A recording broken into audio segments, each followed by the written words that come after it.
for Academic Affairs of Santo Niño Mactan College, Dr. Flordeliza Zambrano, for the welcoming remarks. Round of applause. Thank you, Miss. To our highly respected founders of the institution, our Chief Executive Officer, Mr. Chalmers King, his better half, Madam Sunshine Lim, our College President of Santo Niño Mactan College, and the Executive Director of Santo Niño Mactan Montessori School, Madam Maria Cindy King Chan, our Honorable City Mayor, who will be here soon, and also our Councilor, Honorable Antoinette, Madam Antoinette Quezon. And of course, we're very honored and privileged to have here with us, joining us this right now, is no less than the PESO manager, Mr. Kim Francisco. A round of applause for Mr. Francisco. And we are also happy and gratified with the presence of Madam Merlinda Hamoy, representing the Office of DOLI, the Regional Director, Attorney Roy Buenaventura. These four pillars will be here with us, joining us on a later time. And of course, dear partners, employers, job seekers, Santo Niño Mactan administrators, faculty and staff, and of course, student body from both senior high school and college. Good morning once again to each and every one. With great honor and profound gratitude, we welcome all our distinguished guests, partner agencies, our employers and job seekers to this Job Fair 2026. This is an event that symbolizes hope, opportunity, and collective action towards a stronger workforce and a more progressive community. We are especially thankful and grateful for the presence of our esteemed guests, our distinguished guests, who of course spared their time and effort for them to be here with you. Your continued support, sir and ma'am, strengthens the collective mission of providing accessible employment opportunities for our job seekers. I understand also that there are some here at the gym who are not part of Santo Niño family. So I also welcome you all. Today's gathering, the job fair, is a testament to what we can achieve when our government agencies, the different industry sectors, and the community stand united with a common purpose, and this is to open the doors of opportunity to empower individuals with dignified work and to build a future anchored on productivity and resilience. To our job seekers and to our employees, may this occasion inspire confidence and determination as you take the next step in your professional journey. To our partner employers and agencies, we extend our sincerest appreciation for your continued partnership and trust. May this Job Fair 2026 serve as a catalyst for meaningful connections, lasting partnerships, and life-changing opportunities. Once again, my dear friends, welcome to all of you, and once again, good morning. Thank you. To formally acknowledge our participating companies, please welcome Mr. Kim R. Francisco, the PESO Manager of Lapu-Lapu City, for the acknowledgement of participating companies. A big round of applause.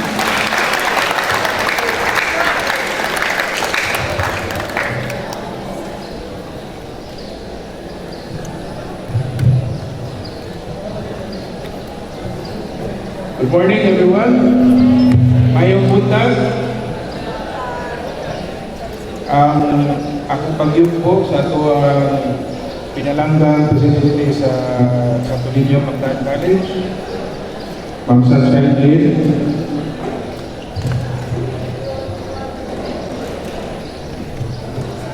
We also would like to acknowledge also the Vice President for Academics, Dr. Fortunisa Zambrano. Pilingan ako sa una. Sa Calambang.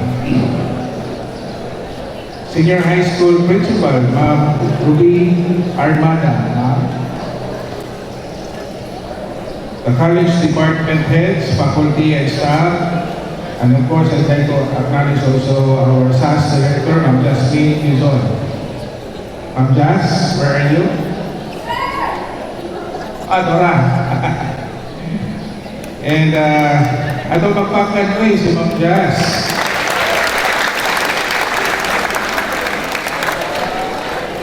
And of course, representing the Regional Director, the Department of Labor and Employment, Tony Seven, we have here the Senior Labor and Employment Officer of Dolly Pricing Ticket Office, Regional Office 7, Ma'am Bernardina Amoy.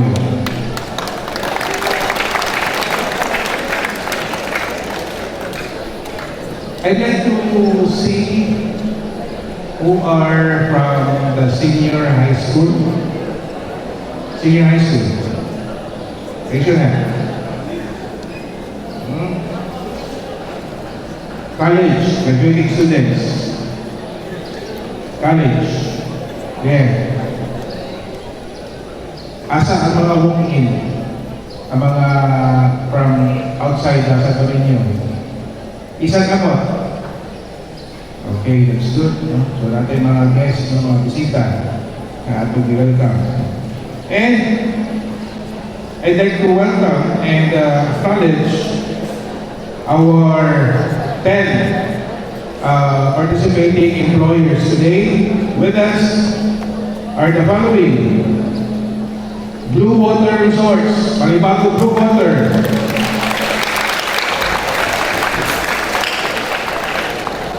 Asa itong representative from Malibago Blue Water? Okay.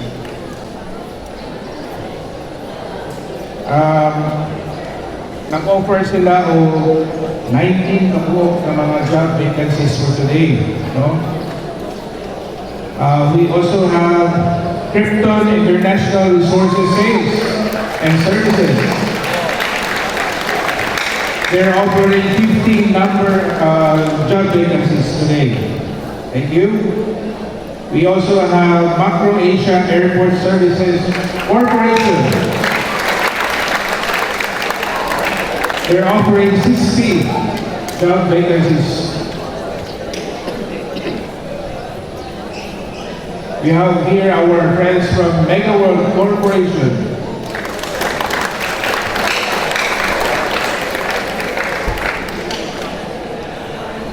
We also have our partner, long-time partner, Qualphone Philippines, Inc.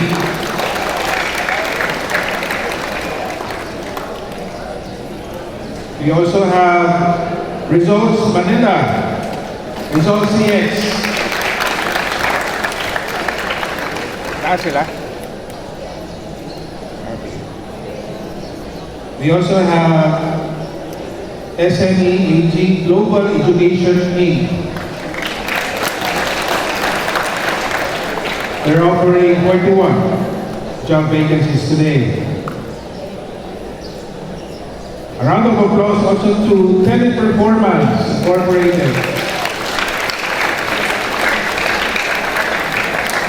Are they here? Correct. Mo pa yung pag-kuhan?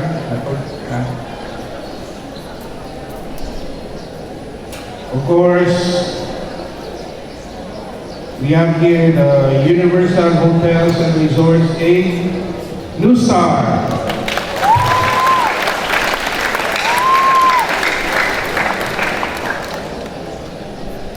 And we have the Bella Vista Hotel.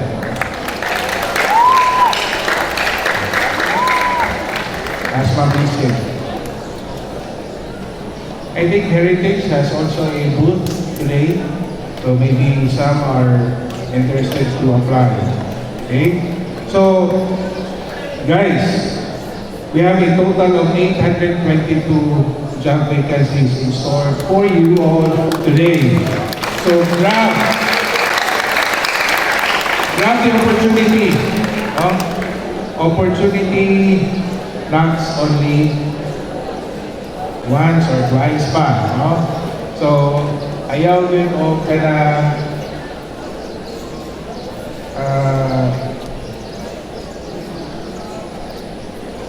tagain yun o pagtagan mga job opportunities for you today. And we also have upcoming activities and job fairs for the entire year. We have job fairs in February, March, April, so almost every month we have job fairs. Okay? So who among us here follow na sa itong Facebook page? Ano ba nag-follow sa Facebook page? Sa Peso Lapu-Lapu City?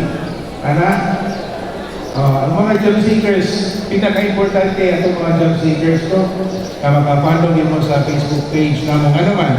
So that it will be convenient for you, anytime, anywhere, you can be updated of our latest job vacancies. Okay, so if you're not going to apply, pwede naman din mong i-pasa sa inyong mga friends or sa inyong parents or relatives or mga silingan. Alright, so on behalf of our beloved Lapu-Lapu City Mayor, Maria Cynthia Cindy Lim Chan, and Congressman Junard Ahong Chan, gusto namo ang among pangandoy labi na sa mga upunganon ang matang pamilya din sa Lapu-Lapu, kinahanglan dunay na trabaho. Daghang salamat ayong buta sa natin.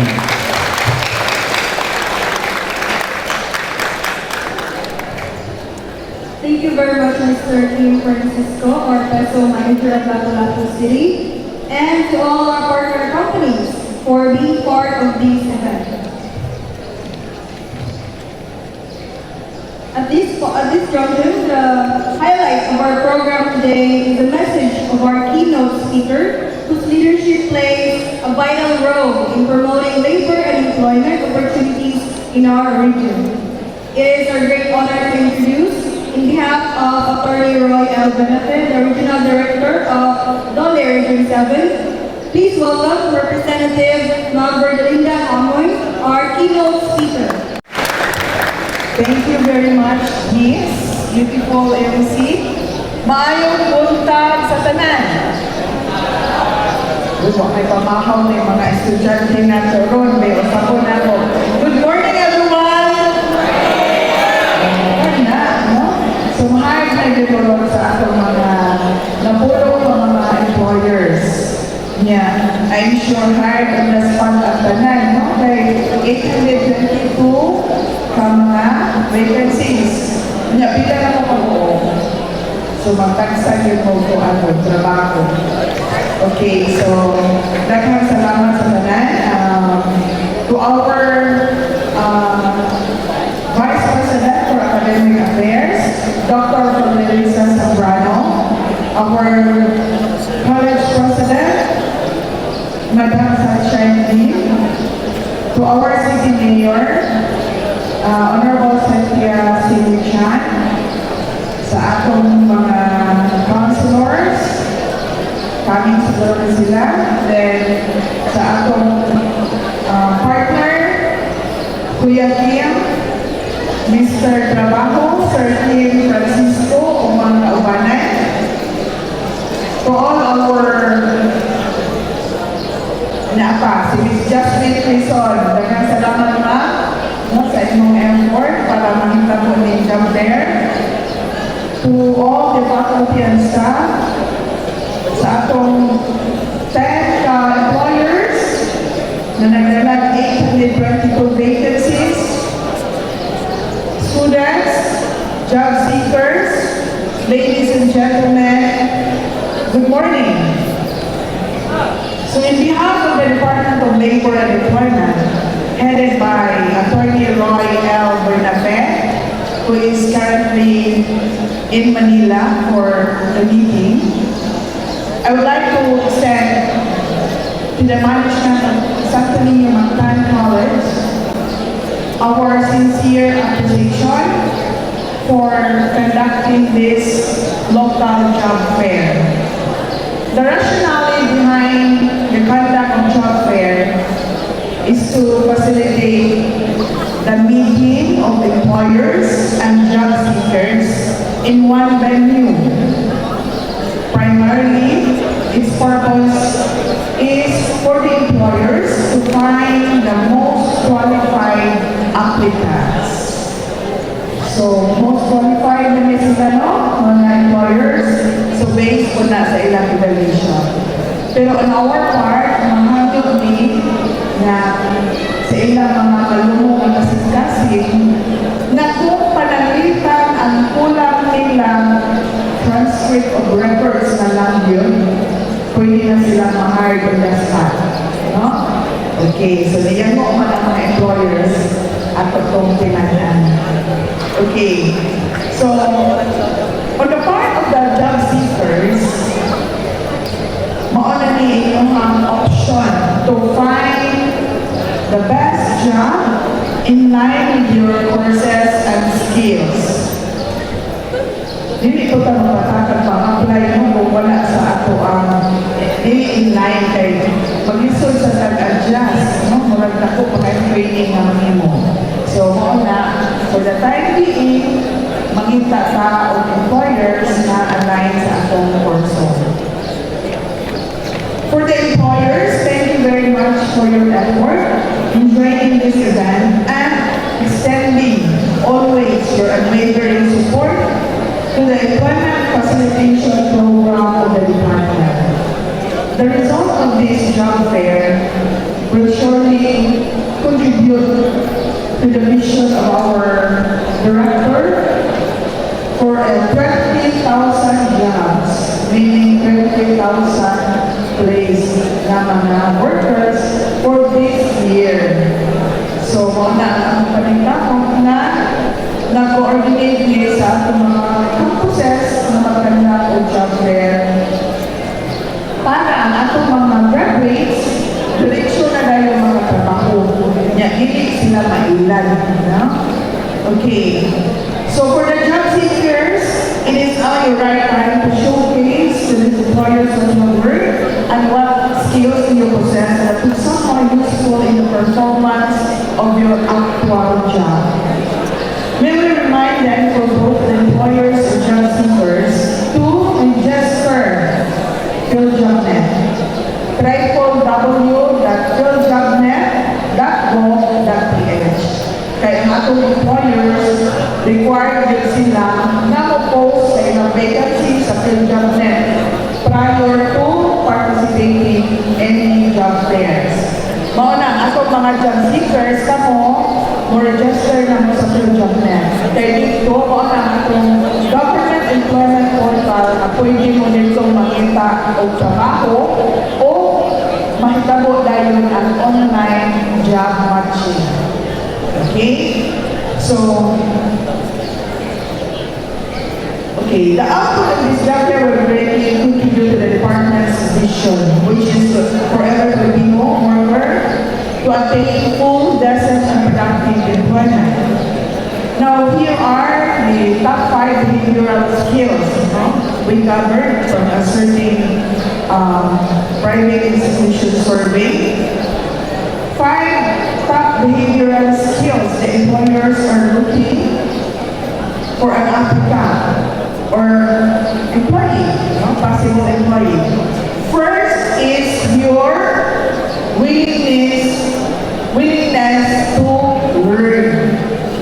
Dili lang ka magbuod o usay, mauna din niya atong nakabot, mauna din niya o wala na makausap. No? Mausap yun ang tanan. Kaya there is no permanent in this world. Okay. Initiative. Dili lang tayo nga magpaabot ang sultian. Kinahanglan na natin kaugalingon ng initiative. Importante kayo ang honesty and integrity. Being self-motivated, and of course, your self-confidence. And here are the top 5 functional skills. Your communication skills. Importante na siya para dili tama sa'yo, no? Kung sa mga instruction, maka-respond good ka, so, maana. Second is your being trainable. Then competence, problem solving and analytical skills, and techno-how. So, what man natanong sa age of technology. Finally, since you will soon be entering the world of work, I will share to you what Steve Jobs says about work. According to him, your work is going to fill a large part of your life. No, kay kung dili ta magtrabaho, dili man na nagpasabot na dili ta gutumon. Okay? And the only way to be truly satisfied is to do what you believe is great work. And the only way to do great work is to love what you do. So maogyan na. Ang tanan natong buhaton, kinahanglan nga hatagan nato og ugma para maayo ang resulta. So daghang salamat sa tanan, and may we have a fruitful day ahead of us. Thank you very much and good morning.